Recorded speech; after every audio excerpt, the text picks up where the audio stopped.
Kids on the floor, paws at the door, spills in the hall. You've seen it all. Welcome to Clean Living with Sam. I am carpet cleaning. We're the team that you need and breathe and feel that sparkle again. Welcome to Clean Living with Sam. I am. Oh yeah. Oh yeah. Oh yeah. Welcome to the Clean Living Podcast with Sam I Am. I'm Joe. Today I've got Jim Scott with Jim's Heating and Cooling out of Frankfurt. Jim, welcome. Oh, thanks for having me here. Thanks for joining me. Today I just wanted to kind of share Jim's story and share some business insights from another small business owner, and also some clean living tips and how it pertains to the HVAC world. Sure. Jim, if you don't mind, just tell us a little bit about your story about when you started the company. No, I actually started the company officially, LLC. I wasn't incorporated yet, but in 2011. Okay.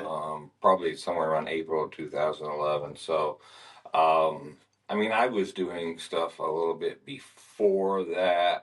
Getting all my ducks in a row, doing a few jobs here and there on the weekends, but not too much, because I had a full-time job anyway. But I started then, and I was busy right out of the gate.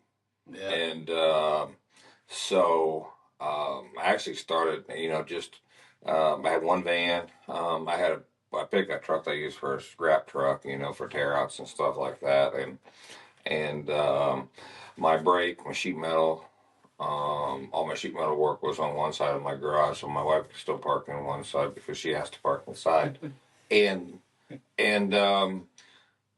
I really wasn't looking to grow the business as big as it is. I mean, that wasn't really my goal at the time, but and you know how it is once you get so big, you got to keep going or you're gonna die. So, but my goal was just to make an honest living. Right. Maybe me and my son, because my son was with me from day one too, which he owns a portion of the company now, and of course we have another fellow that's been with me a very long time that's got ownership in the business as well, and eventually those two will own it and when I retire. So, but anyway, we started there, and we just kept getting busier, and of course it takes to go out on a limb like that, it takes a lot of faith and it's scary at first, but you just gotta have faith and pray about it that, hey, these jobs are going to keep coming. And it was crazy. It wasn't overwhelming at first. They'd come as I needed them. Right. Then service calls would come a lot, and I was doing all the book work at first, spreadsheets and everything by hand, pen and pencil, the good way to doing it. Put everybody's stuff in regular paper files, and I still have backup paper files for everybody. I mean, I kind of insist on it. But anyway, so I was doing all that, then running service calls and doing a job, and I'd have a guy on the job, and I'd go hit some calls, and I'd come back to the job, and it sounds stressful and tough, but that the stress didn't come until I got bigger. So, but we started there, and as we kept getting busier and busier, I hired another guy and another guy. So then I thought, well, we're running out of space here. So I bought a piece of property, about 1.5 acres, of property, and I mowed it for about 6 months to a year, and then I built a building on it. And then my son and I, after hours, or when we had a little slow time, we did everything on the inside of the building, even poured the concrete in the shop. Oh, wow. And we did all electrical, HVAC. We did everything but drywall and spray foam. We hired those two things out, and the structure itself. And that's all done. It's paid for. I don't owe a penny on the property, and I have some outbuildings now behind that building, beside it, and three of them, and it's got a lot of things in it, but cold storage basically. And but it just kept growing from there, and it grown up to 12 employees, and I have a full-time office manager in the office. And I have a part-time girl that in the office, and I'm in and out of there a lot. Then the other two, my son and our other partners, is in there, in and out a lot too. So there's always 3 or 4 people in the office all the time, and we stay busy. I mean, like, warranties and contracts. It's a full-time job itself. Not to mention just year ends and bookkeeping and payroll, and there's just so much going on. And my wife was there for 2 or 3 years, helping with a lot of that stuff, but. So she decided to go ahead and retire. Now she uses her time to volunteer for the church, the food pantries, and Nice. she runs errands and gets groceries for my mom, who's elderly and doesn't live too far from me now, since we moved her into town. And just there's just so much, things like that she stays busy doing now. And so, yeah, that's how I got started. I went from zero to this whole big. It just blew up into this whole big thing, right? Right. And this whole big business. So, but yeah, it got stressful though. As we got along. The growing pains are always the most stressful, but eventually you reach that knack. But and another way to let go of a little bit of stress is not try to do everything yourself. Right. That's why I have more people in the office, and I just have more people in charge, and it's not just all falling on one guy. It actually spreads out, Yeah. so it's not on everybody. So it's very helpful. And I think just a difference between your business and my business, you pretty much have steady work year round, to where we kind of die out in December. And that's something I'm working on, trying to build some repeat customers, or whether it's going for after hours, commercial, Yeah, whatever it is.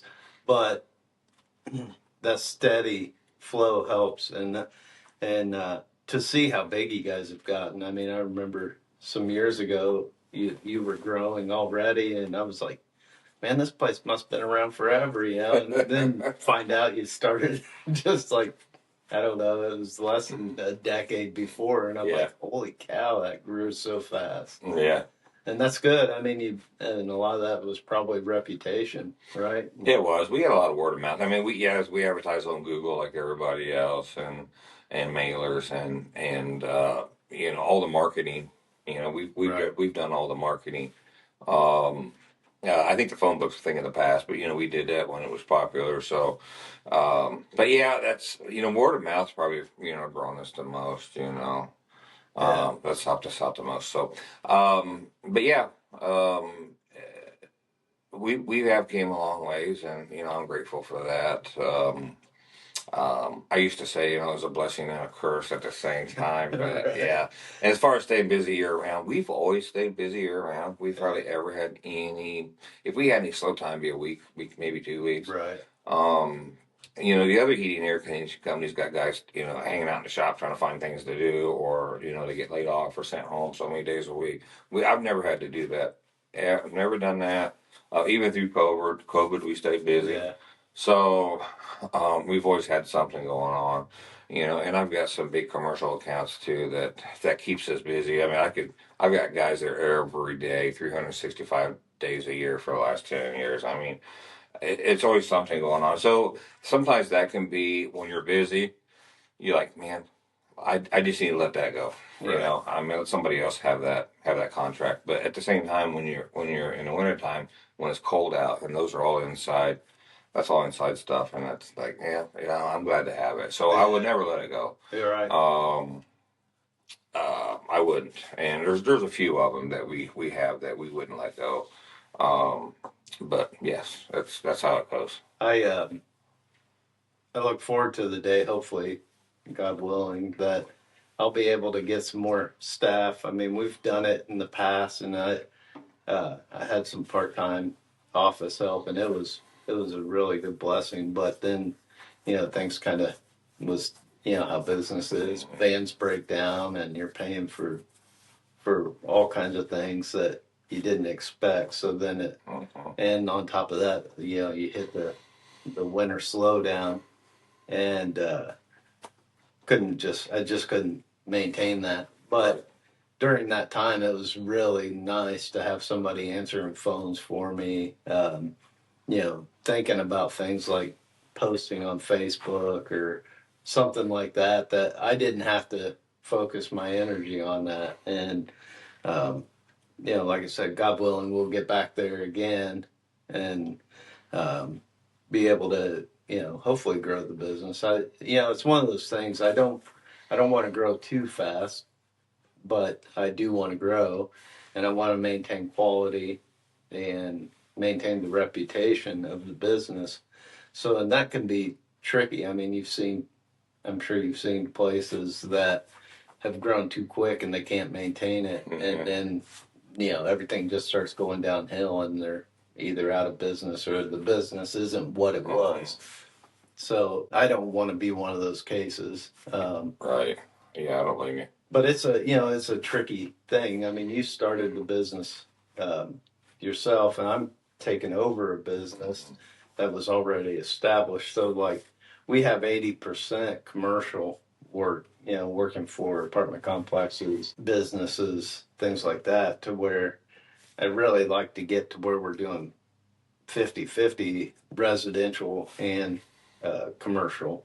So we're not, come slow times, we're not as slow as we are, because that's when the people stop moving out of the apartment complexes, and, you know, tax time hits, everybody starts, and the weather's warming up and things like that. Then people start moving again. And that's when our business picks up. And then, of course, the Purdue business that we get. So it's interesting. And I was thinking that there's people out there who I talked to the Crossing students, the senior class, this last Monday for just as a business owner, and there was a couple of kids in there that are interested in becoming entrepreneurs someday. And I'm like, it's not all that you think it is.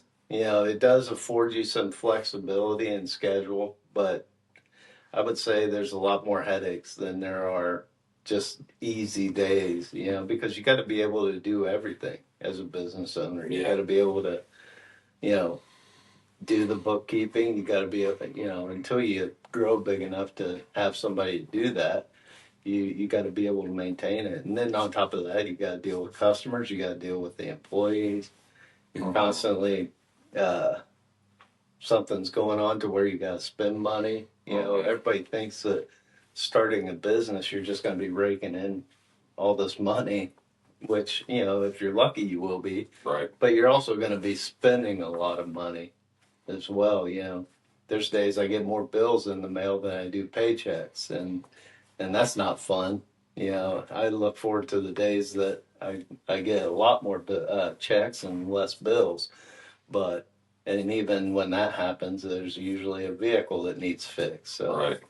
um, Yeah, there's always something that needs fixed. it's not easy. I mean, you got to maintain your equipment. You got to And like for us, if we have a breakdown, those trucks are running all the time. It's hard to fix them when they're running up down the road, but you always got to have some kind of backup vehicle, but they're going to be in the shop. That's just all there is to it. Now, there's some vehicles that are bulletproof that they're not in there other than regular maintenance. Then you have some that they have a lot of breakdowns. and that's kind of trial and error. You don't realize Right, that this brand or the old Chevy Expresses, they're bulletproof, right? And you got to put brakes and tires and stuff like that on them. But normally we don't have any issues with them. But the big transit vans that look so nice and are so easy to work out of, and you put so much stuff in them, you can work in them. Yeah, high maintenance. Right. Very high maintenance. Like I don't even want to buy another. Right. Yeah, and you see some of your competitors out there in those fancy transits with the wraps and and they're having the same problems. Right. Yeah, with those trucks. They're struggling with them. You're like, no thanks. Yeah, I mean, I have a lot. We have quite a few of them, and we're not gonna trade them in just because they're paid for. So we're gonna run them into the ground. Right. And then once we do, once we just can't go any further with it, then when we replace it, we'll replace it with something a little more reliable. Right, right. So you service what areas? I know Clinton. Actually, we service we've serviced Clinton County for years, right? And we do some work in Tippecanoe County, and we do a lot of work in Boone County now. We've got projects that we've done just on the last couple of years in Whitestown, Lebanon. We're licensed and bonded in Lebanon. In Clayton County, that's kind of a free for all. You don't really have to have a contractor's license, but in Boone County, they're pretty strict on it. So, and there's actually a test you have to take, and it's that's a good thing. You know, I wish they would do that in Clayton County. Um, it would help weed out some of the bad contractors, the ones that don't do very good work. And I'm not just talking heating, cooling. I mean, there's a multiple range of contractors, right? They do different things, and you see all kinds of stuff. You see good, you see bad. So I think it's a good thing, but it is what it is. I don't tell, the city officials or the building inspector how to run his business. So, when they decide they want to do it, that's great. And if they don't, that's fine too. But I think it's helpful. Yeah. In my opinion. So I know, and I say this, with us, you don't have to have any special training or certification. I mean, I think that anybody can go buy a little portable and say they're a carpet cleaning company, and then they'll offer real low prices to be able to get the business. And but are they really a carpet cleaner? Have they put in the time, the work? Yeah. And do they know what they're really doing? And if you're using a portable, that might be fine for some jobs, but it's not good for all of them, and it's really not going to get you the best carpet cleaning. There's times we have to use portables on apartments that are downtown, and you just can't reach them with your van or whatever the case is. But it is bad when anybody can slap a sign on the side of their vehicle and say they're heating and cooling or carpet cleaning, or some guys do that, electrical or whatever the case may be. So I get that. So Boone County's growing for you. I know we had talked a while back. Yes. We were looking to it has grown for us. I mean, we've gotten a lot of word of mouth over there. I mean, we've marketed pretty heavy over there as well. It comes to a time where, you get a lot of contractors in one area and and if the market gets saturated, then you need to expand a little bit and it, market elsewhere. Like we're doing a little bit of marketing now in, Carroll County. And I don't branch out too far. Like I don't want to go as far as Delphi. Right. I mean, we have and we will, Right. but I'm not going to push it. Right. But Lebanon is growing. I think it's a good market to be in. They really don't have a lot of HVAC contractors there at all now. Nice. Most of the ones that are there are coming from Marion County or having to drive down. There's a few there, but some have been there a while. Some have, well, a couple of them, but most of them are just in and out kind of a deal. So, but they're not, and as that place booms and more houses and factories and businesses, and we do some commercial over there as well.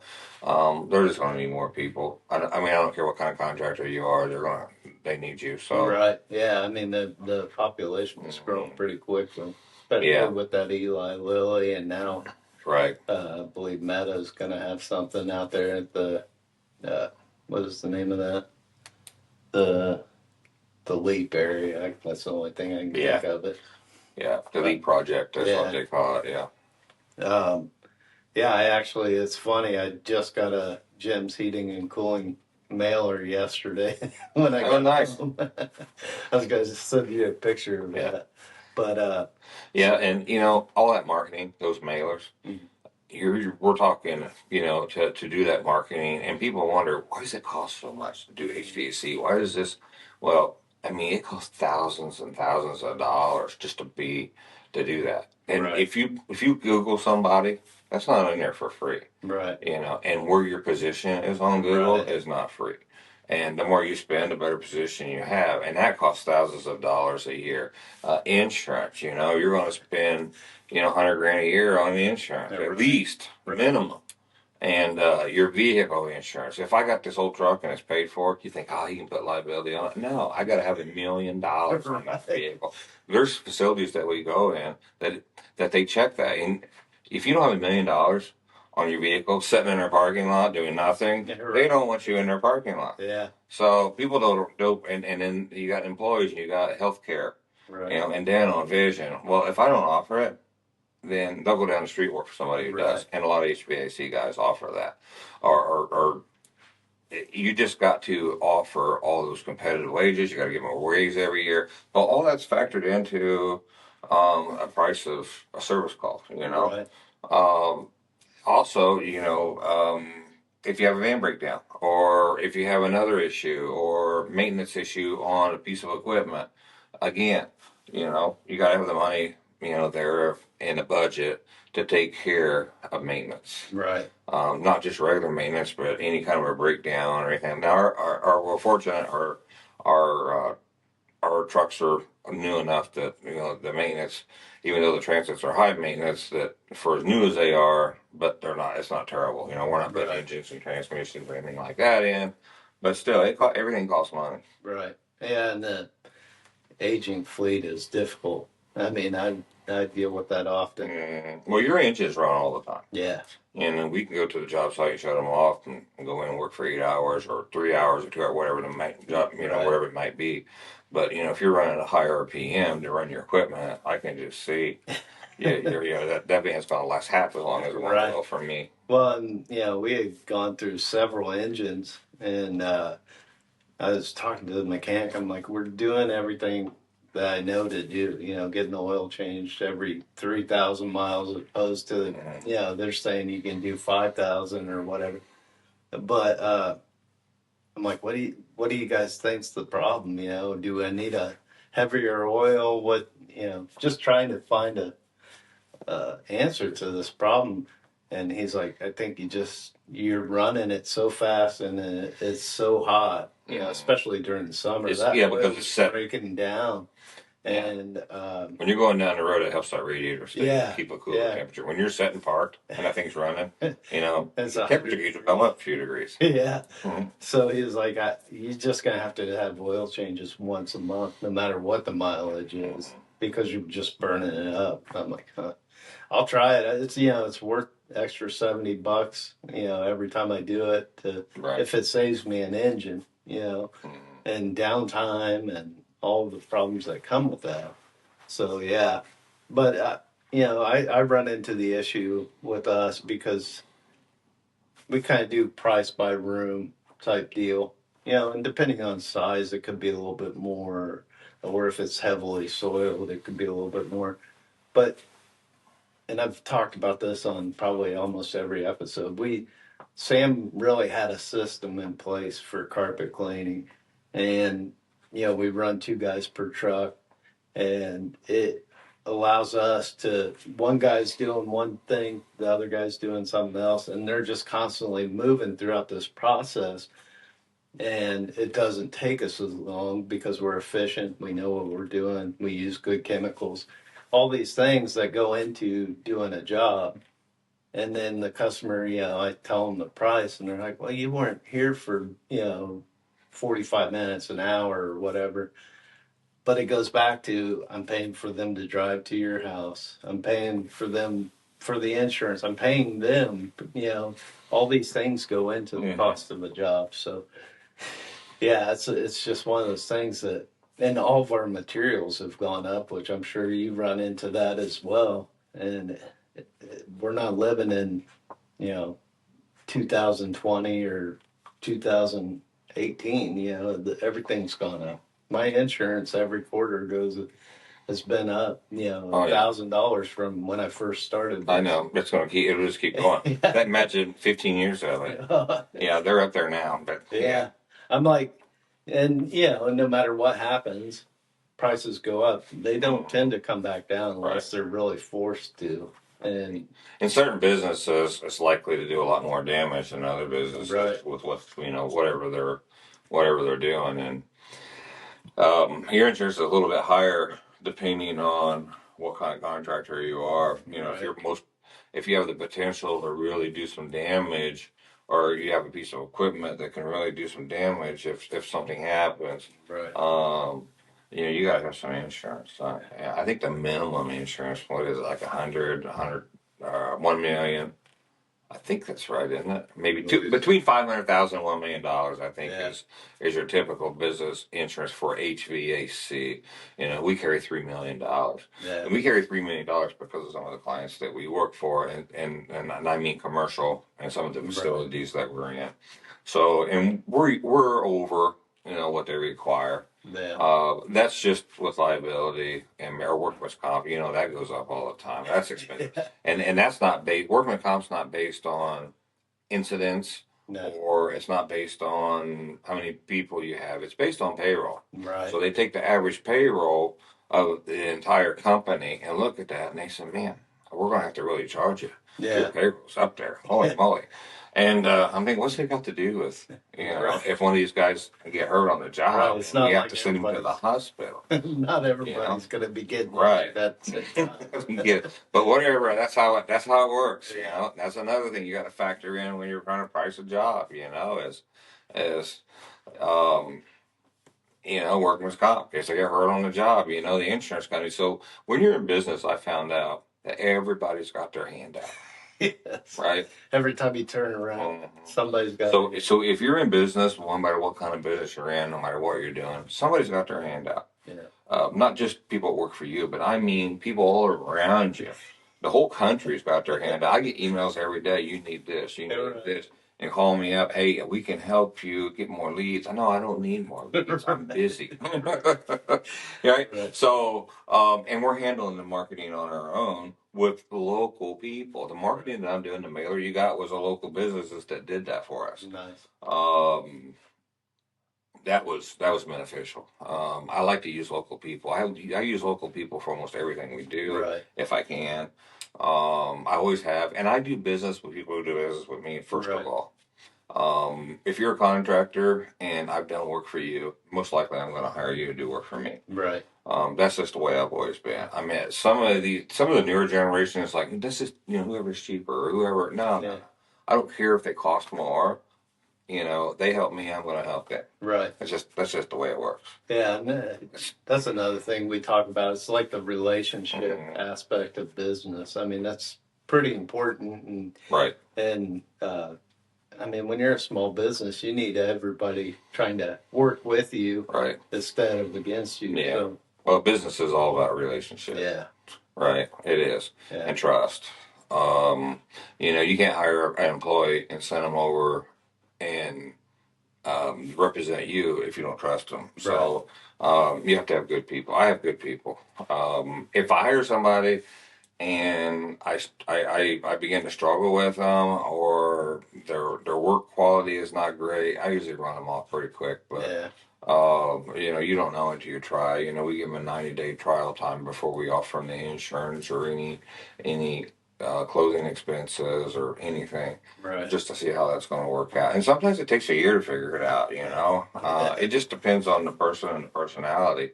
But the guys I have right now is a great group. They're good. Right. My son and Tyler and JJ, our other partner, they do good. And both of those guys, they are really good at 4 or 5 different things in the business. Not the same things, but different things. And so they kind of take the lead on what they excel in. Yeah. And they do a really good job. So if like last year I had pneumonia and I was in ICU for 2 weeks. I couldn't be at work at all. I mean, I had IV in both arms. It was a bad deal. And those guys, and my wife was still there at the time. Everything went smooth. Even though I was watching the cameras at work and I was trying to figure out who was doing what and why is this truck at the shop? How come he's not working? My wife goes, "Stalker, stop Stop. You're supposed to be in the hospital. Maybe you're hooked up to a blood pressure Yeah. monitor. What's going on? Yeah. When I first came home from the hospital, I was on oxygen for 2 months. I wasn't supposed to be at work, but I would drag my oxygen tank over to the shop. And after 2 hours, I was just wore out. But I was over there trying to figure out what was going on, trying to make some phone calls, trying to get in the middle of it. Right. I don't know. I'm going to struggle retiring fully, but you got to do it. Right. I mean, you can't be in the way of the next guy's taking over, right? Right. And intimidate everybody else and just try to take charge. You got to let them do what they do. So, but even when I was ill this year with bronchitis and everything, I was there every day. Matter of fact, I still like going out on a job on occasions, especially some bigger jobs and doing the work, Right. because I still enjoy it. Right. And I was out there hacking up a lung. I was on 5 different prescriptions. I shouldn't have been at work at all, but I was there and I was doing it. And man, I was, compared to some of the younger guys that I can still work them under the table any day of the week, and even when I'm not feeling well. So, but yeah, and I guess I have to prove to myself I can still do it. Right. But I enjoy it. I do. I like going out and doing certain things and certain jobs. Now, if it's freezing cold out and there's a job outside, yeah, because I'm too. I don't want to get pneumonia again, even though I had the vaccine for that now, and I just don't want to take any chances as I gotten older. And I just don't want to freeze to death anymore. I've done that for 38 years, right? And I just don't want to do that anymore. I'm not saying I won't go out and do, but I'm not going to spend hours on hours on hours. Yeah. And my cover house with the wind blowing 90 miles an hour like I used to. It's just not gonna do it. It's not for you. That's a young guy. Yeah. Yeah. So, but yeah, I still like to get in it. Yeah. So what are some signs that maybe like your AC, let's get into a little bit of that, your AC or your furnace might be failing? Well, for the customer, if they're calling us, there's something going on with Yeah. it. They've noticed something's not right. Either it's making a noise, it's not cooling properly, there's something going on. So the first thing you're going to check on an AC is the filter clean. Yeah, because if it's not, it'll freeze the coil and then it'll quit cooling. It could damage the compressor if you don't have any safety switches on, like high pressure, low pressure switches, and as far as the refrigerant goes. And some of your less expensive units or brand units don't have the safety switches on them, and that's why some HVAC equipment is you can buy it for and you get a quote from this guy and this guy. This air conditioner. Well, this job was cheaper because it didn't have all the bells and whistles on it to save your compressor. Right. I mean, I've seen a compressor 2 years old fail because somebody forgot to change the filter. And some of the brands, higher quality brands, the pressure switch would have just turned it off. Yeah. And let hey, it's not cooling. I wonder why. I need to call somebody. And let's call Jim over here and find out what's going on. Well, the pressure switch is tripping out. Let's find out why. Well, because, the filter's dirty and it can't get in the air. And I'm not just saying, I've always carried high quality brands just because I don't want a failure rate. Right. And I don't want to keep working on the same thing all the time. Things happen. Right. Maybe something will happen under warranty. We take care of it, and not everything's perfect. Not every piece, nothing mechanical is perfect, right? Yeah. But we try to go with better equipment, and installation is a huge thing too. Was it installed properly? You have the proper airflow, because we just don't go put a furnace in area. We got to look at the ductwork and see if we got the correct amount of CFMs. Right. If it needs this, we've got newer houses that these contractors come in from out of town and they select this equipment in cheap. It's called spec houses where they go to the next one, next one, next Right. one. I can't do those new homes. I can only do custom homes because I can't do them. I don't do them that cheap because the quality's down. We have to go and pull the trunk line out after a few years and put the proper size ductwork in there to move the air properly so the unit will stay on and keep working. So that's part of the process of knowing what you're doing is to get the correct CFMs and static pressure that piece of equipment, air conditioner needs. But to get back to your point on how do you know? So the customer's going to call us. We're going to go out there and look at it, and if it's oil and freon, we got a leak somewhere. We need to find it and fix it. If it's an old system, maybe we don't find it. Maybe we look at them investing in the new. And I say that because we still have some R22 equipment out there. You can't buy R22 anymore. Whatever's out there is just recycled stuff. They make drop-in replacements that we can put in, which means you got to suck all that refrigerant out, put the new drop-in replacement in it, and then by the time you get done, you're going to have a $1,500 bill. Right. Well, if you're going to spend $1,500, you might as well upgrade it. Right. And everything went to 410A. It started switching over probably in 93, 94. Nah, I'd have to say about 95, 96. It started really getting heavy. January of last year, they stopped manufacturing 410A and started going to A2L refrigerants, which is 454B or R32. So now the refrigerants have changed again. And so, okay, well, I have this unit, the compressor's out or this component's out, but I can't buy a part for it because not the industry, but the Department of Energy, which is a government entity, says, you know what, and the EPA was involved in this as well. I don't know if that refrigerant is safe after all. Maybe if we use this, it would be better. So it has a mix of propane in it. Oh, really? Yeah, it has a propane mix in it. So then you have to put a litigation system on it, which is a propane sensor that goes in the stream of air to sense that, hey, I think I sense propane. Let's shut this thing down. Oh, geez. Well, that litigation system is not cheap, and it comes with every evaporator coil, so that drives the cost up, right? Oh, my God. And the cost just keeps going up. Since 2020, I think the cost of HVAC is going up. I want to say about 60%. Right. Yeah, and it's just huge. It's Yeah, but it's bad. If I put a set of refrigeration gauges on your air conditioner and I'm getting some really funny pressures, like, why is my pressures reading like this? And you try to adjust it, you clean everything out, you still, something's going off that compressor. The compressor doesn't have much life in it.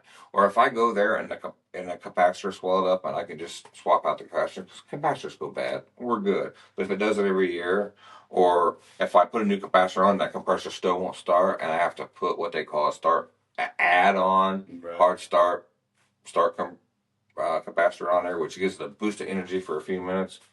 If I have to do that, we got about a year left on that unit. Yeah. So that tells us that it's about to go. And we look at the day code, which is in the serial number, and give the customer options based on the age and what we're seeing on our gauges. If your air conditioner's in your backyard, and every time you let the dog out, he likes to use the corner of that air conditioner, and it eats up the coil. Oh, man. Yeah, and especially with older, it might be time. All right. Then it might be time to put a little fence up with a new unit sitting there. But you can tell, and your HVAC guy can tell you that you're on borrowed time or this that. I mean, we've temporaried old equipment to get them by a month or so until we can actually install them a new unit. We've loaned out window air conditioners, and we have tons of loaning stuff that we loan out just to get people by until we can replace it, because we're always so busy and we're always booked out so far. So now sometimes we can get them in pretty quick if it's an emergency and there's nothing. The house is huge and we don't have any way of making this go. Right. I mean, we've done them on Saturdays, Saturday mornings. We do a lot of emergency installs during the winter. We don't have to do an emergency install on air conditioning unless it's a certain type of facility. Some of the facilities that we maintain is state governed because of the funding, and they're required to maintain a temperature between 68 and 72 all the time. Right. And if it moves, they have to notify the state that, hey, this is not cool. And it could be a nursing home, it could be any kind of facility like that. And they either have to move those people to a different location and pay for them to stay, or we have so many hours to get it running. Oh, man. Yeah. I don't know if you've seen the video a while back where there was water pouring out. Pouring out on dock number, I think it was dock 5. Or maybe it was dock 2. I don't remember the dock now. I know where it was at, but I don't really pay attention to the dock numbers that much. But there was water pouring out this glycol. Well, it wasn't really glycol; it was more of a conditioner out of the boiler. Mm. So the heat went down at Wesley Manor in that Oh, whole no. entire facility. We had so many hours, and there's this big puddle just gushing out of there. We had so many hours, and we were out there at 7 o'clock. I had 2 guys out there at 7 o'clock, and they were getting drilled in raincoats trying to stop this pipe. And we had to shut off valves. We had to shut down the boilers. It was getting a little bit cold in the building. We didn't have much time, like 3 hours, I think, Gee. before they had to report to state. And we got it shut down, cut the pipe off, repaired the pipe, and got everything back up and running. Everything filled back up, all the boilers back up online in 3 hours. Oh my goodness. And they were very happy. Yeah. And the executive director was very happy that he didn't have to make that phone call, because then they would come, and that causes more inspections, and it causes, hey, maybe we need to move these people out. Or are you going to move that many people? Right. I mean, yeah. that place is Frankfurt huge. wouldn't have any place. So it would have been a headache. So yeah. Oh man. But yeah, so we do those emergency installs if we have to, or in the middle of the winter, or if it's cold and blowing, or what have you. Or we'll try to rig them up something next day, or we'll loan them heaters. We'll do whatever it takes to make the customer comfortable until we can get there either next day or a week from now, or it just depends on how bad their system is. So, but that's how we know. Yeah. On air conditioning, yeah.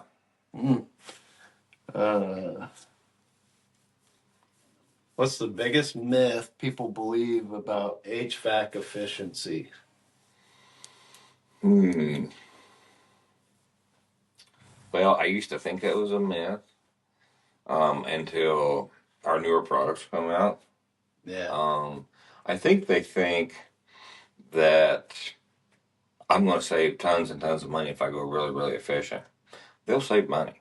Right. The problem is utility companies keep raising their rates. Well, how do you know how much you're saving, right? And if the utility companies kept everything the same, you can tell.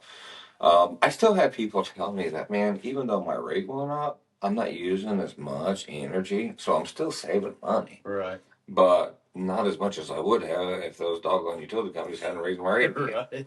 Right? So, that's probably one of the myths, but I have to say, like heat pumps, for instance, they are probably 70-80% more efficient now than they were back in the 80s, Yeah. in the 90s even. And they just keep getting more efficient because now we have compressors that are variable speed, low voltage, 24 volt.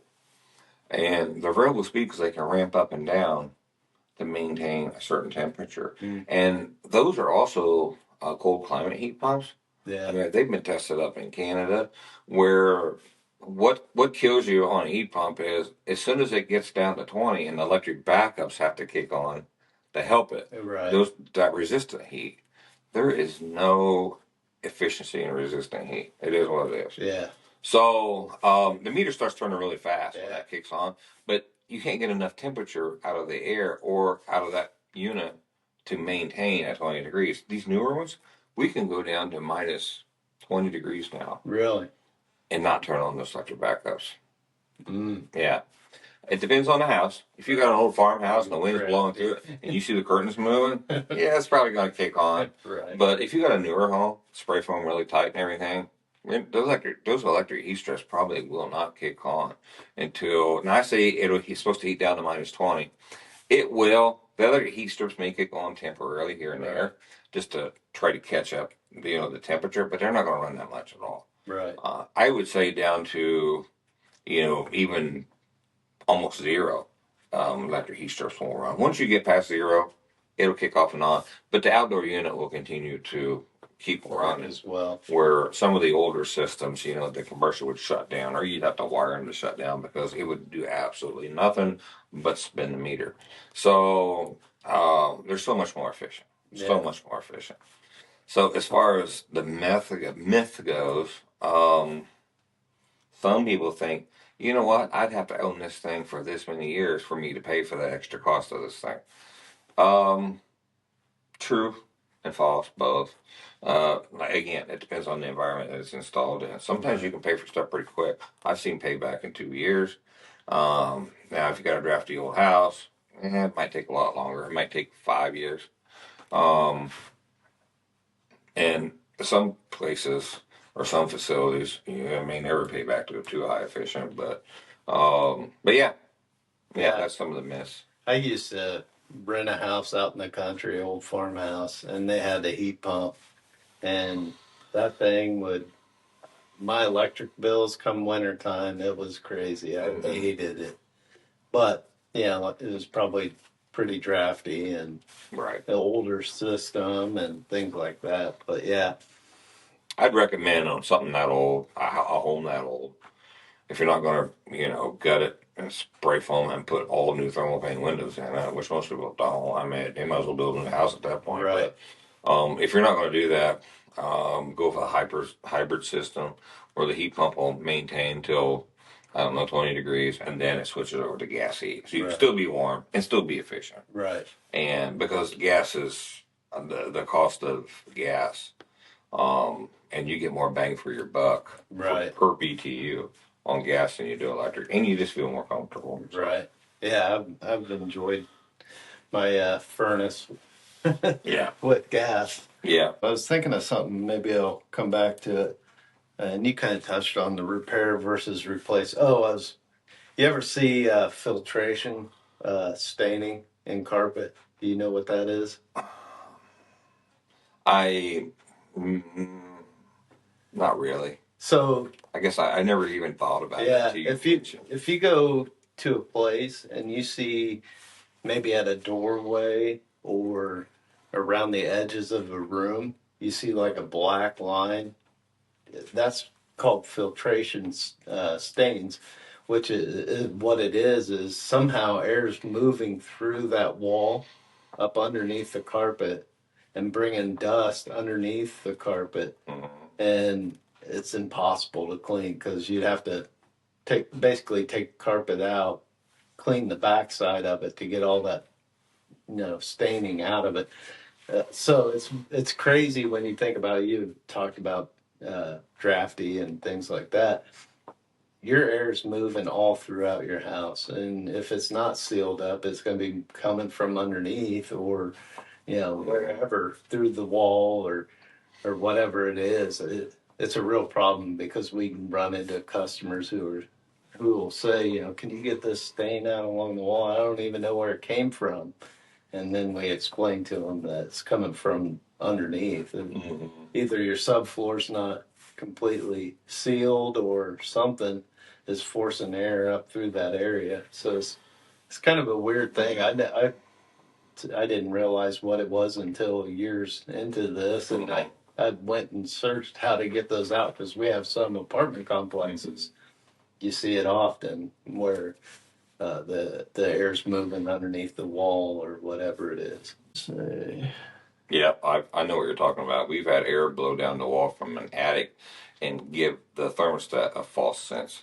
Some of the older homes, when you build a house, you have your 2x4 spaces, and then you have a top plate, and no air can get down the wall. Some of the older houses, they ran 2x4 straight up to the attic, and you can literally go up there and look straight down the wall because they didn't have a top plate. Right. And so, where's all that cold air from the attic going? Straight down the wall, hits the back of the thermostat. So then you got to insulate behind the thermostat by stuffing as much insulation where the wire comes through as you can, so you don't get a false reading.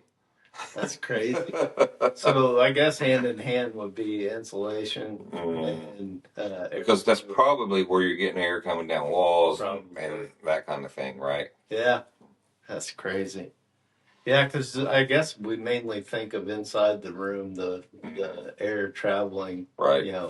Hot air going up and the cooler air. Like on a new home, if we rough in a wire, we'll probably put fire caulk at the top of it. There's nothing ever going to, even the little hole we drill, Right. We did a new home one time. Started out just being HVAC, but we ended up doing the complete wiring, brand new home, wiring of the whole house.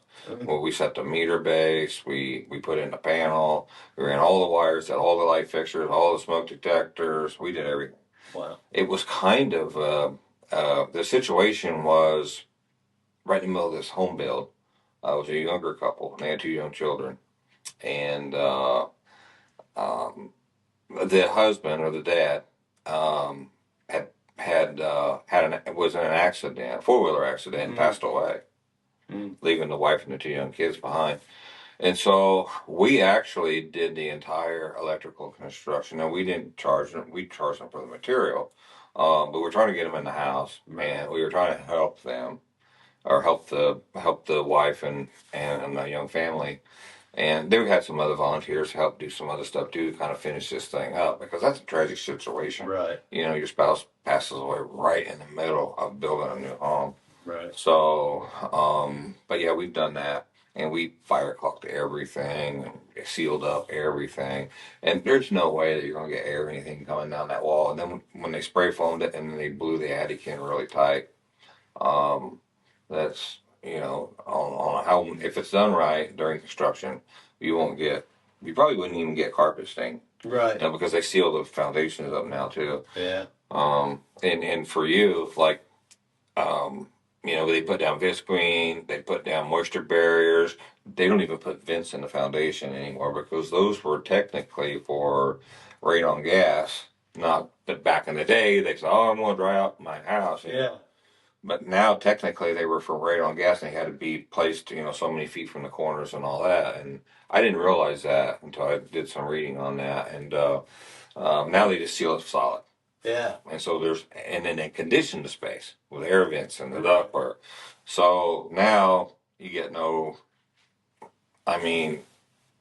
filtration from anything. Right. Right. Huh. That's interesting. Well, I was confused because growing up, I always, you open those vents during the spring and close them during the winter. Yeah, that was an old thing that your grandpa taught you. Yeah, and then really wasn't necessary. I had my home inspected before we bought it, and the guy said, you can just leave those closed. What? Think about this. In a lot of those houses, the crawl spaces weren't deep, and so you didn't get any heat from the ground because you weren't very deep to heat the crawl space on. That's when people had pipes freezing. If you're kind of building on top of the ground and your foundation is 18 or 12 inches and air blows in that, you're just going to freeze everything up. But if you're below ground, if you got a 4-foot crawl space, the deeper you go below the frost line, you're going to probably maintain 50 degrees. But what I found is, even in the summertime, you go into a house that doesn't have much crawl space and the vents are open, it's humid outside. And that, what's your cold water pipes are cold, right? Yeah. And that humid air will trickle in the crawl space, and then all your pipes are sweating under there, right? Because of the humid air, and it's a little cooler under there, but just humid under there too. And every time you take a shower, run cold water, the pipes are just sweating everywhere. So now you're making your crawl space wet. Wet, yeah. Really, really wet over a period of days. And so if the foundation of everything were sealed up and insulated, the temperature never changes in the crawl space, so the pipe never really changes temperature, so it doesn't sweat. Right. Because you don't have that humid air down there. And so if you don't have that condensation dripping all over the place, your crawl space stays drier. So went around opening the vents to dry it out. I think it was a little bit of a myth that maybe your grandpa or somebody taught you that was a good idea, but it really wasn't a good idea. That's crazy. I learned something new, because I was like, this guy doesn't know what he's talking about, but actually he did. Right. So as far as clean living, HVAC, tie these in together. What do you recommend? How does HVAC provide clean living for your home? Like, I know one of the biggest things is changing your filter. Yes, and having a decent filter. People want to buy those pleated, 1-inch pleated filters and put in their system and think, okay, I'm going to cut down the dust in my house. Actually, it's making things worse, because you're not delivering enough air, because those filters are a little more dense.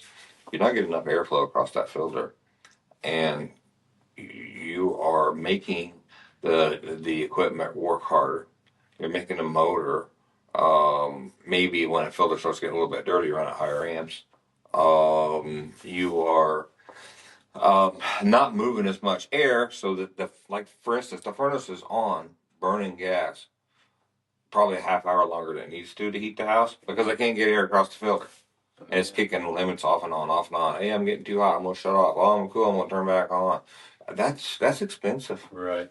So if your filter's clean and everything can flow freely, your house will heat faster because it can move the air and shut the furnace off faster and won't run as much. But if your gas, you'll suck out a propane tank pretty quick with a dirty filter. Really? If it's in there for a few weeks. So anyway, the best thing to do, rather than use that pleated 1-inch filter, because those are okay if you got more than one filter location, then you're getting more airflow. But being only 1-inch thick, the denser the filter is, the more surface space you want to get through the air through that dense filter. And I recommend like maybe an air bear filter, and it's 5 inches thick, and it's pleated. But if you was to rip it open and tear it apart, that filter's huge. Right. But if you did it to 1-inch filter, yeah, you might gain 5 inches. But those other filters, you're going to gain a lot. And so that extra surface space allows that. So it actually tells you on those good filters how many CFMs you can get through that filter. It doesn't tell you that on the 1-inch filter because I don't want you to know. But you could check it with, we have meters that we can check, see what our static pressure is and what kind of CFMs we're getting. But your average homeowner doesn't have all that equipment.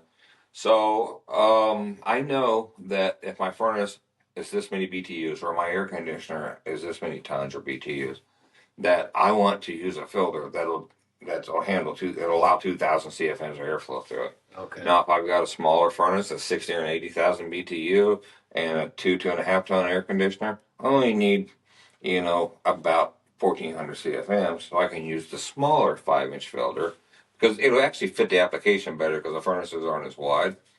So, but it's still as effective. 5-inch filter is a 5-inch filter. It'll still allow the CFMs you need and filter out that dirt really, really, really well. Yeah. So that's what you need. Another thing that I was skeptical about is air scrubbers and UV lights.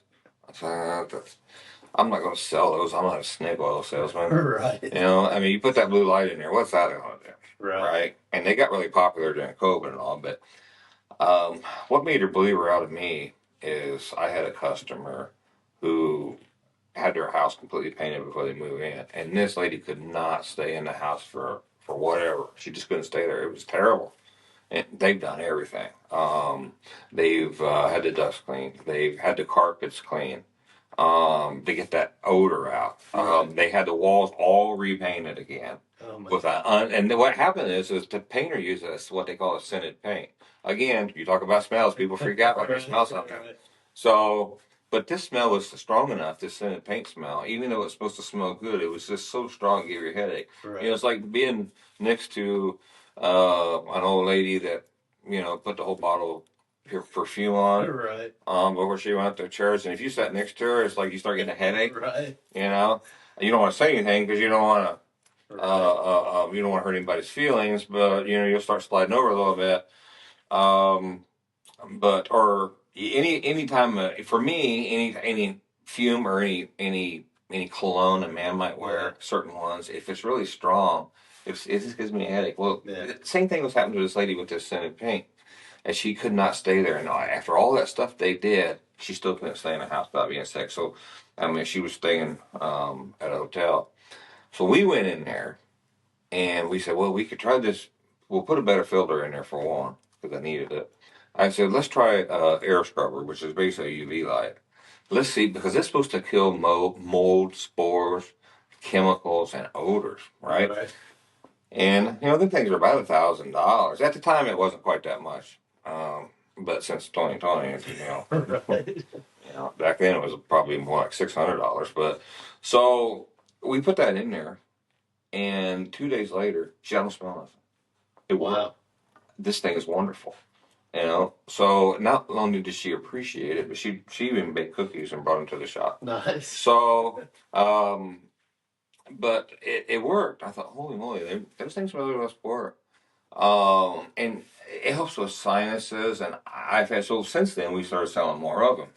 And I've had people tell me that I had all the time having sinuses and bronchitis and, and sinus headaches, and we put those in, and 2 days later they're fine. Wow. Like, man, that thing really works. I love this thing. So is that like a attachment onto the? Yeah, it goes on the supplier duct, usually above. You can put it in the return air. They say it works it'll work either way Yeah. on the return or the supply.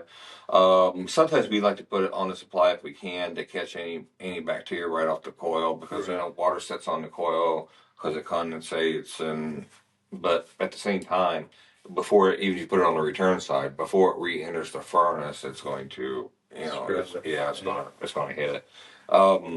But it kills what we use will kill 99.9% of COVID, it says. Really? Yes. Huh. And it kills mold spores. It kills any kind of airborne bacteria. If somebody sneezes in their house and it filtrates around. The thing about those is you don't just put them on the furnace and let the fan just kick off and on. We put them on the furnace. The fan never shuts off. We wire it to stay on all the time. But it goes into low, real low. Okay. But it's not doing any good for that light to sit there. If the light kicks off and on, you're going to burn out the bulbs. It's $250 for a new bulb. Right. So if you leave it on all the time, light bulbs don't blow as much. But it'll filtrate with the furnace on, the air conditioner on. Now, if the furnace and air kicks on, it'll speed the blower up. Right. But then it slows that way down, so you don't feel a draft, and it's constantly scrubbing the air. Huh. That's pretty interesting. Yeah. And so it works really well. I have one in my home. Do you? And I have, I believe my son has one in his house. Matter of fact, my daughter-in-law said that, that thing really works well for me too, because as far as sinuses and allergies, she enjoys it. And they work. Yeah. So I sell them because, you know what? Maybe that's not made from snake oil after all. Maybe these things, maybe the lab that developed these know what they're talking about, right? I mean, I even went to a business meeting, a dealer business meeting one time, and the air scrubbers that we carry they were there, what a representative from the factory that engineered to help develop these things. And he explained to us how it works and why it works so well. And I thought, man, all that makes sense. Yeah. And so they work great. Yeah. Huh. And so that's a good way, air filtration and keeping the filters clean. Now I've seen people put in a 1-inch filter or whatever and let it get so dirty that the blower's struggling. And then it tries to suck the filter out of the way and let all the dirt through it. Oh, no. Yeah. Because not only are you keeping the air in your home clean and keeping the dust down, you're also keeping that furnace clean. Right. There's those air bear filters. I'll pull one of those out that's been there 10 years and look in the blower compartment. That blower compartment is just as clean as it was the day we installed it. Nice. Instead of being dirty, because some blowers you pull out, it's got a 1-inch filter on them. And the unit, even those 1-inch pleated filters, it tries to suck the filter out of the way or suck it towards the blower, then let all the dirt and air go around it. There's so much grease and oil and just gobs of dirt in those blowers. It's no good. And dirty blower means, okay, well, I'm blowing up through the system, so now my evaporator coil is dirty. Now I can't get air through the evaporator coil. Now the evaporator coil is going to freeze up, and the air conditioner's not going to work right. So letting any kind of dirt through the furnace is going to cause lots of problems. Right. Yeah. It's just the same as like the outdoor unit. If you live in the country, around a lot of crops or bean fields, or if you have a lot of cottonwood trees, this town has a lot of cottonwood trees. Or if you have you live near a woods with lots of cottonwood trees, that cottonwood's in the air, looks like snow. Air conditioner's running, it's sucking air towards it, it's sucking a lot of cottonwood towards it. You got to wash those out with a garden hose every now and then. Now, some of the ones that have exposed coils, where you can see that coil on the side of the air conditioner, the rain's going to hit it and kind of keep it clean. But the ones that have protective covers on them, they're really called hail guards. So it doesn't hurt and it shades the coil too. You may have to pop those off and wash it out and put those back on. We do that when we do a service on it. Because once it's in there, the rain can't wash it out because the hail guards are protecting it. It's not getting in. Yeah. I mean, some of these manufacturers, they'll build an air conditioner, no hail guard. So every time you get a little something, it dings up the coil. But the good thing about and they paint them black. What are we trying to do? We're trying to get the heat out of there. Right. Well, we paint them black so they're absorbing more heat, right? How efficient is that? Our equipment, which is American standard equipment, it has louvers on them, and it shades it from the sun. and it's not painted black, but it's shaded from the sun, and it's protected from the elements. And yeah, you might pull the cover off once a year to clean it, but it'll last you forever, right? Right. Versus the ones that the rain will wash off. But yeah, that's great. But you got all kinds of other issues happening here because it's exposed and because the manufacturer painted it black because it looks pretty black, but then the sun just beats down on it. And the whole point is to draw air through it, take it out the top, cool that coil down. That's refrigerant. We're trying to cool that refrigerant down. And if you're sitting in the sun on a rooftop or something, how are you really cooling that down? Right? We're just absorbing more heat. Right. I'm learning all kinds of good stuff here. Mm-hmm. You see any DIY mistakes on HVAC? Or Oh, yeah. Most people just tend to call you. Well, I have people buy those Mr. Cool mini splits. I was going to ask you about those. Yeah. So the best mini split on the market is Mitsubishi because of their warranties. 12-year parts if you're a dealer. But we don't really have any trouble with them. We don't have freon leaks. We don't have a lot of breakdowns. Sometimes you'll get a motor or circuit board or something, but we just don't have a lot. Right. I've tried other brands over the years, and it seems like we're working on those a lot. We have leaks, or the manufacturer doesn't want to stand behind it, even though they give you the 10-year warranty. Right. Mitsubishi's right; they're Johnny on the spot, usually on helping you right there. We were actually a Ductless Pro dealer, which gives us a little bit better status as a dealer. It allows us to offer them more warranty and longer, 2 more years of warranty, and we're priority when it comes to we're priority when it comes to getting parts and warranties and what have you. So. When a customer puts in Mr. Cool and he buys it online, Yeah. who knows where they're made? Anything made in China, the quality is just not there. Right. And if it's made in Japan, like Mitsubishi or a few other brands, they're kind of like certain cars, like Toyotas. Right. They'll last forever. Yeah. Any vehicle, even vehicles made in Japan are well built, and you get a lot of miles out of those.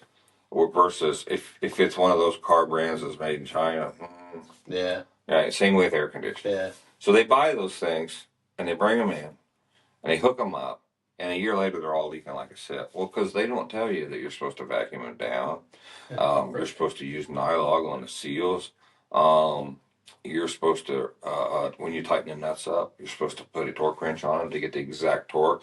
So as heat and cooling and the line is heating and cooling, it doesn't back off those flare nuts. I've seen it back off flare nuts in 2 days. That's crazy. Yeah. Yeah. So I've seen things like this happen, and they want you to come out and work on it. Right? It's like, I'm not going to make you a party come out and work on something you bought from China that I may not even be able to fix, may not even be able to get parts for it, right? We've had customers that install them themselves. They have multiple leaks in it. Okay, well, we can fix it, but here's the deal. We're going to have to take all these nuts apart. We're going to have to nylog them. We're going to have to torque them. We're going to have to add the Freon back because they leaked out. And it's going to cost, I don't know, $1,500 to $2,000 by the time you pay for all that stuff. And they're like, oh my gosh, I didn't pay that much for the unit. I don't want to pay that. That's too high. Right. Yeah. Well, I mean, maybe you should have, maybe it'd be better off to buy something, a well-known brand that that's going to get a good warranty and they're going to stand behind you, rather than buy something online. Right. Yeah. Because anytime you buy something online, you're just throwing your money away. Yeah. You're gambling. I mean, you think this brand is going to work great. Yeah, maybe. Yeah. Until it doesn't.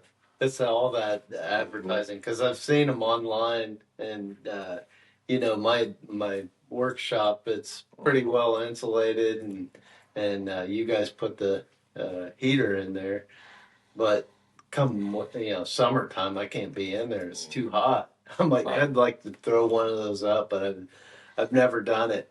But yeah, you bring up a valid point. Call somebody who has good equipment, who knows how to actually install. I can do a lot of things, but it's just like us. We use our quality equipment that we use. We got good support behind us, and we have issues. you got to have good support behind you. So if you're hiring a guy to install it, you need good support. Right. Somebody's going to be Johnny Well, on the spot. if there is by chance something that goes wrong, you want somebody who's gonna take care of you and make it right. So yeah. Yeah, and that's how it is on our end too. You know, we want the factory to be behind us on whatever we need. You know, and like we are a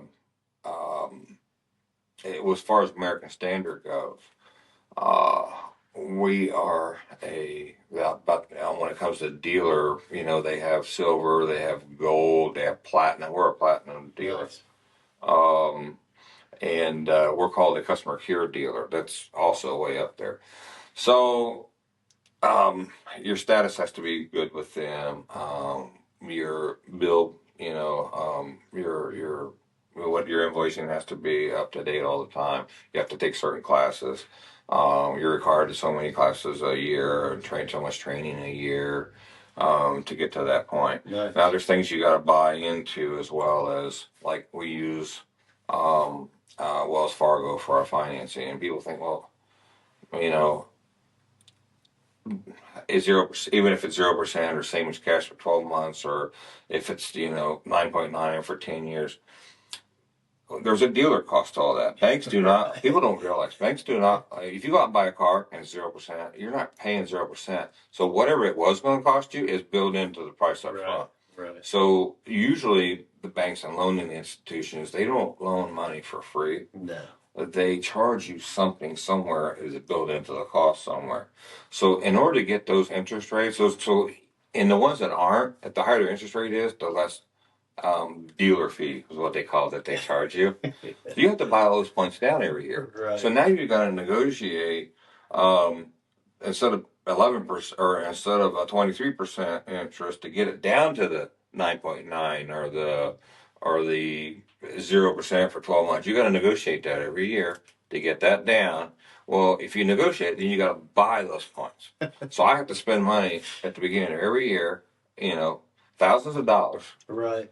to buy those points down so I can offer this, and they still make what they need to make because I've already paid them for it. Right. Mm-hmm. Yeah. Another reason why heating and air conditioning costs money. That's why cars are so expensive. Right. It's not just the factory that's manufacturing the car. It's everybody's got their hand out trying to get their portion. Everybody's trying to get something. The utility company, the gas company, the insurance company, the dealers. The if I offer you financing, they're trying to get into my pocket for every dollar that I make. It's just everybody's got their hand out. So every month you're just it's like playing poker. You're not dealing cards, you're just dealing cash. Yeah, it always goes back to that everybody's got their hand out.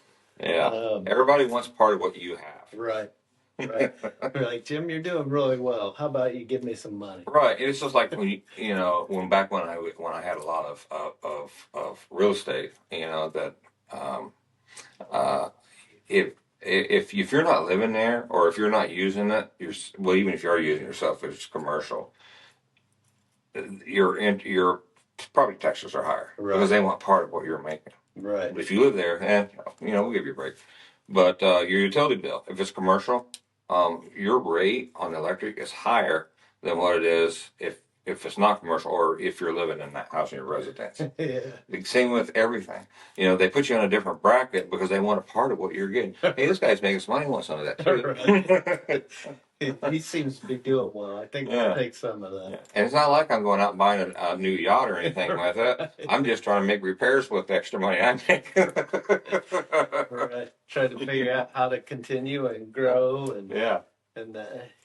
It takes a lot of work to get where to grow. And unfortunately, when I actually started my business, like I said, I've been doing this for 38 years. When I actually started my business, my youngest son was graduating that same year.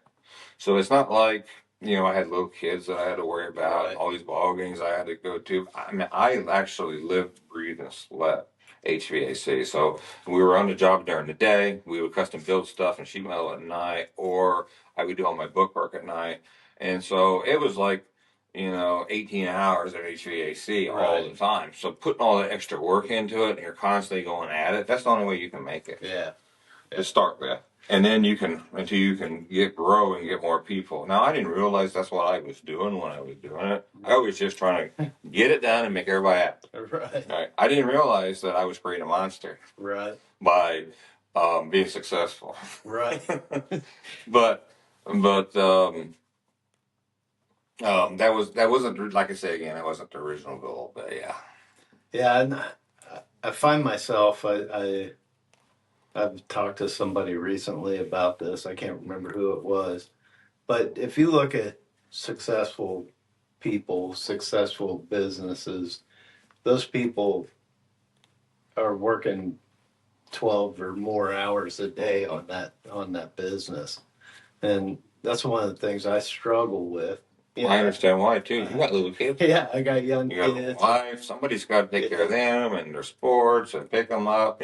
So it's trying to find that balance of where and especially in the beginning, I was doing it. I'd work all day and then I'd go home and work until 10 or so doing. But at least you were at home But with the family, right? yeah, and now I've backed off a little bit, but I also think, I could probably do more, but where's that balance? It's hard to find as a business owner, to where I'm giving everybody and everything all the attention that it needs. Mm-hmm. And Yeah, it's hard to do. young kids is really tough.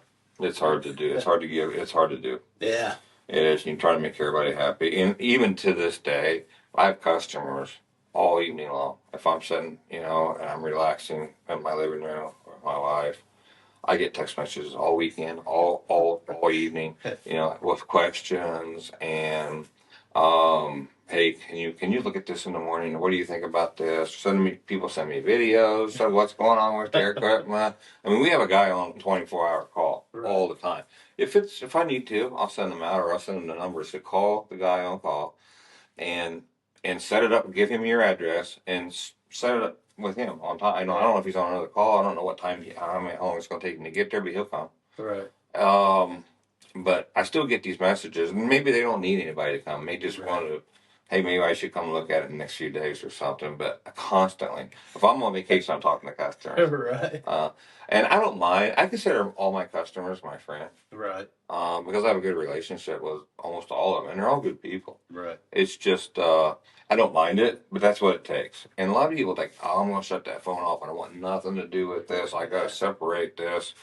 I understand that too. Yeah. Because being the way I am, that's just how I'm wired. I'm going to talk to my customers. Right. But being that way, it's caused a lot of stress. Yeah. Because I'm constantly, focused on this thing when I'm trying to do something else. And if I'm focused on this and focused on that and focused on this, it causes a lot of stress. It gives you a lot of anxiety. Yeah. You just have to let some of that stuff go after a while. But I still talk to my customers.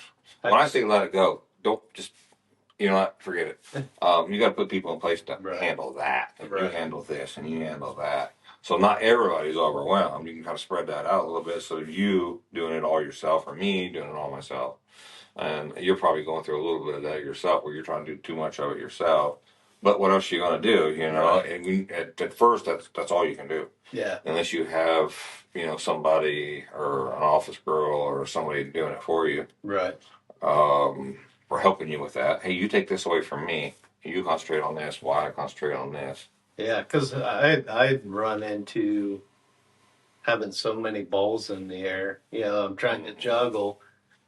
I constantly feel like I'm losing my mind because I'll think of one thing, probably thought about 2 or 3 different things I need to do today while we've been talking. And as soon as I get done, I'll forget what I was wanting to do. And then, perfect example, I was leaving the house this morning to take kids to school, and I needed to grab my laptop bag, and which I did. I put it in the car, but I'm driving the kids to school, and I'm sending Jordan a message, hey, run in the house and grab my laptop bag.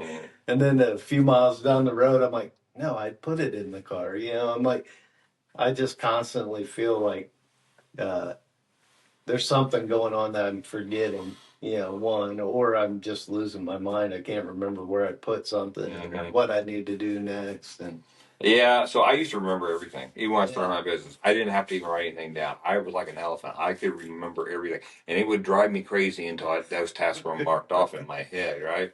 I can't remember anything now. Right. I mean, if I don't write it down, it doesn't happen. Right.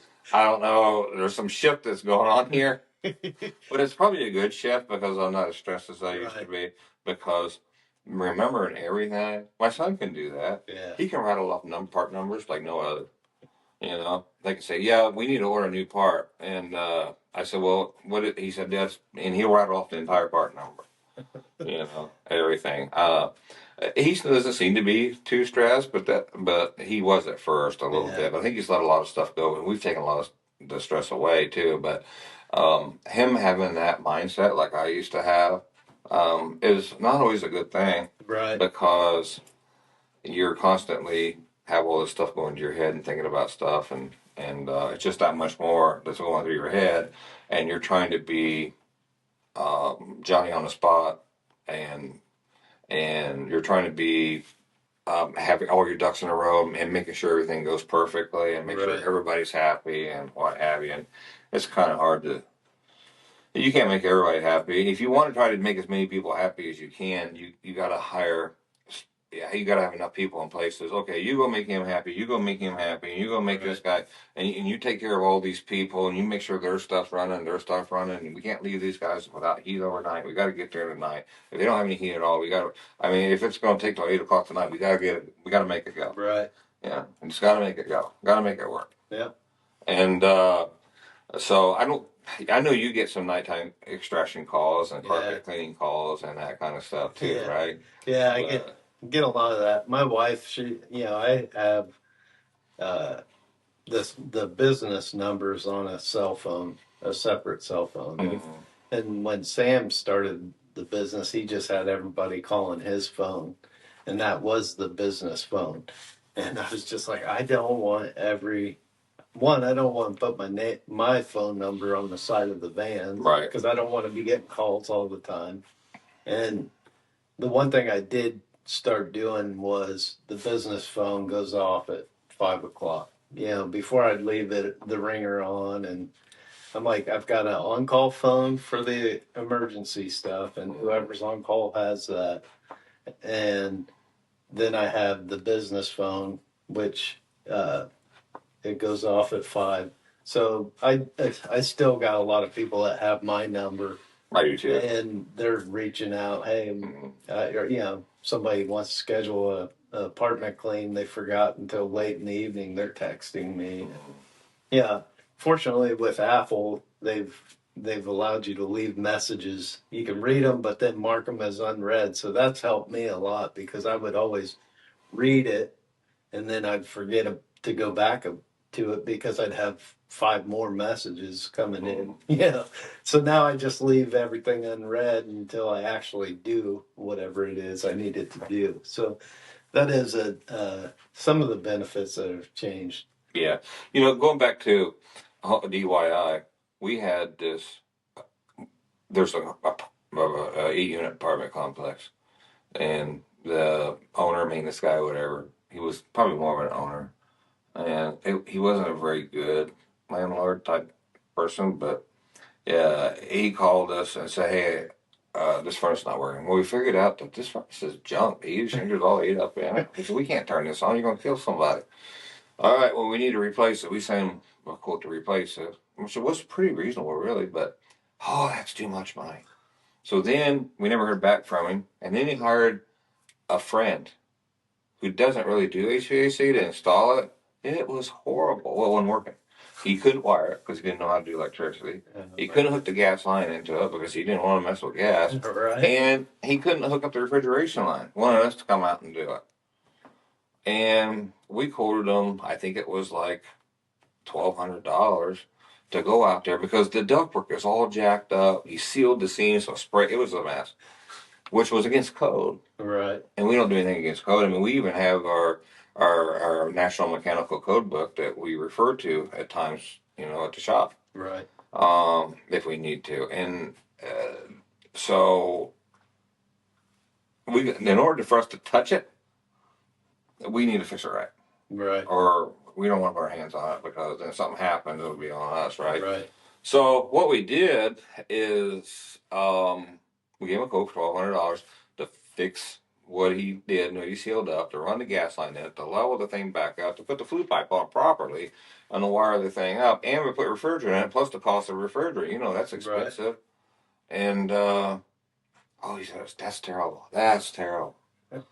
And then he got somebody else to do it cheaper, and then he left us a review saying that we didn't even do any work for him. Right. Didn't do any work. We didn't install the furnace, and we didn't fix the one that he had his friend put in, right? That's just a 1-star review, complaining about how much we charge. I never charged him anything. I just gave him a quote. Right. And it was too much. He got somebody to do it for $400. Well, some other guy probably didn't know what he was doing. He's probably still having trouble with it. But so basically, if you don't like the quote, then have somebody else do it for you. Right. You know, maybe if you get somebody to do it cheaper, have them do it. Yeah. But don't complain about what I charge. Right. Because it costs money, to, as we spoke before, to run this operation and to do all the things we have to do, and then the expense we're putting in the project itself.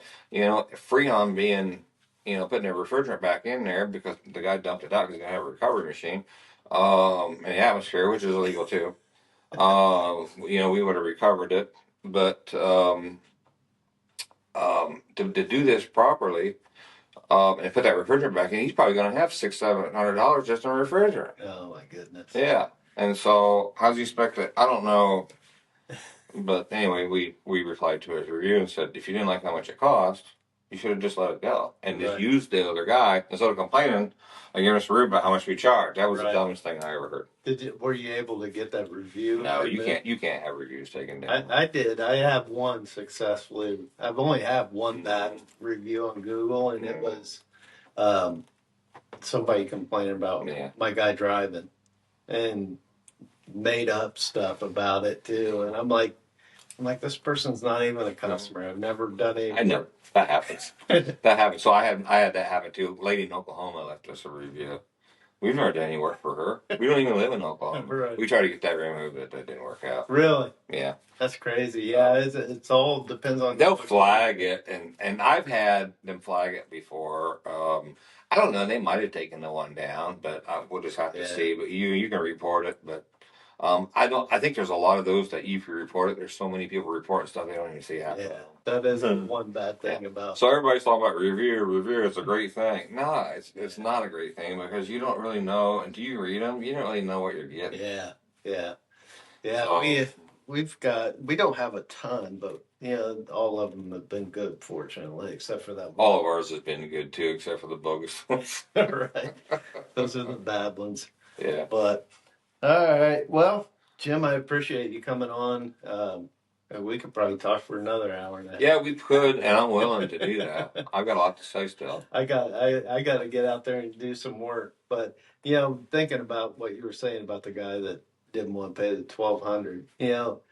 We don't do this for free. Mm-hmm. And for people who do use us, if you want us to continue, we've got to be able to afford to do that, and if you want the same good service, right, it costs, and it does. I don't think Jim's out there looking to make millions. I mean, he probably is, but he's not trying to make it off of one customer. Well, I'm 57 years old. Right. If it's not going to be worth my while to do it and do it right, I want to just stay home. Yeah. Just take the day off and just relax all day. Right. I mean, there's no point in me going to the job and doing it for next to nothing. Right. And then losing money on it. I mean, I could lose money doing nothing. Right. So,